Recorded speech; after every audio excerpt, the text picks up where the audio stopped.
Hi, it's Steve Bustin from Get Your Voice Heard here, and I wanted to talk a little bit about how to collaborate effectively in healthcare and in healthcare environments.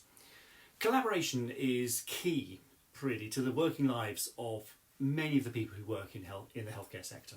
Virtually no one works alone these days. We all work as part of a team, and collaboration is, quite frankly, at the heart of successful teamwork of any successful team. It's not just something that happens naturally either. It's something that does have to be worked on.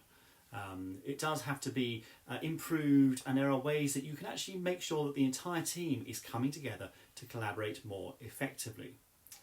So I wanted to give you 5 ideas for those working in the healthcare or pharmaceutical sectors to have more effective collaborations. So let's dig into those.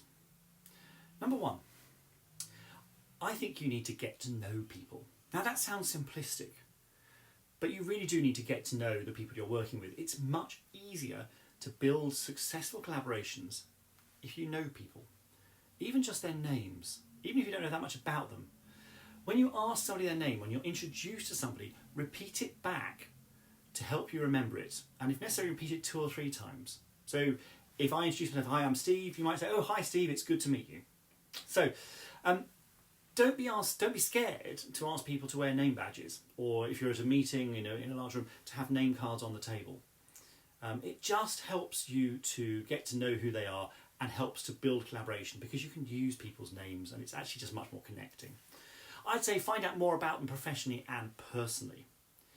Now, if you're in clinical delivery, for example, you might find yourself working with different people in different locations or on different shifts.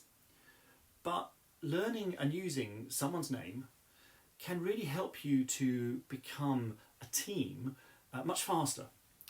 And you'll start working together rather than as individuals. You'll be much more effective. It's very easy to fall into a pattern of being disparate individuals rather than a team, but actually collaboration is about bringing people together. Okay, second point, you need to clarify and know people's roles. Who's doing what? Who is responsible for what? Who's in charge?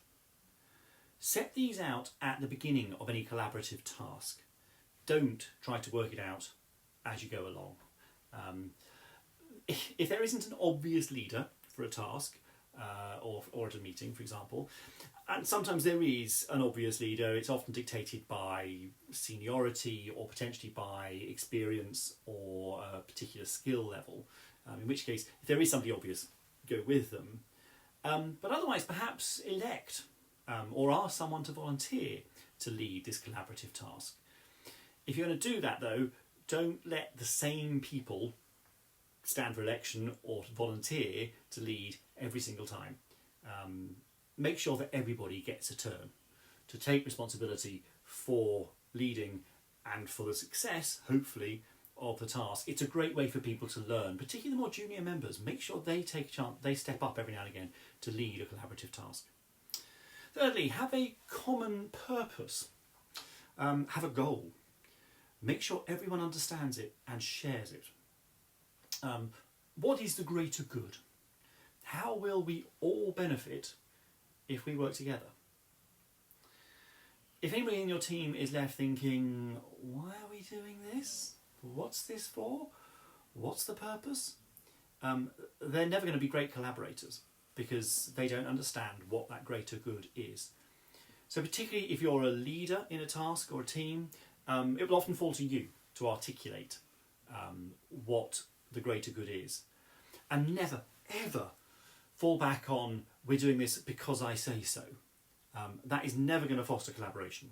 All that's going to foster is servitude, quite frankly, and that's not what you're looking for here. You're looking for collaboration, not people doing things because they have to. Fourthly, try to keep all communication open, honest. If everyone knows everything, it's much easier for them to collaborate. Second guessing or let's say being kept in the dark is very disempowering. and will really just lead to collaboration breaking down. In fact, it will quite possibly lead to that being kept in the dark being reciprocated, i.e. they'll keep you in the dark over something because you kept them in the dark. And you're never going to collaborate successfully if that's the case. Some people wield knowledge as power, and I would say don't fall into that trap. If you want true collaboration, and quite frankly, if you are a good leader, share as much as you can. If there is something you cannot share, tell them why.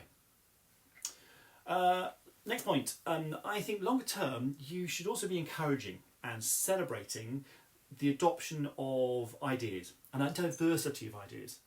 Encourage everyone working in a collaborative task or team to contribute. It encourages a sense of belonging. Your team members will feel valued. But if you are going to ask for ideas, and you absolutely should, make sure they're given full consideration. And if valid, they're adopted, acted upon. If somebody puts forward an idea that everybody goes, that's brilliant, and then nothing happens, you'll lose them as part of the collaboration. And actually do bear in mind that new people in your team can have much fresher ideas than those who've been around a while. Don't fall into the trap of, oh, we've tried that. Think about, might have tried it a few years ago, didn't work then, but it might work now. And likewise, I think it's worth saying that age and experience don't necessarily mean that an idea has more weight or merit. So again, the more junior members of the team may well have really valuable things to contribute to a collaboration. So true collaboration is about listening to all the ideas and identifying the best one for everybody, for all concerned in this collaborative project.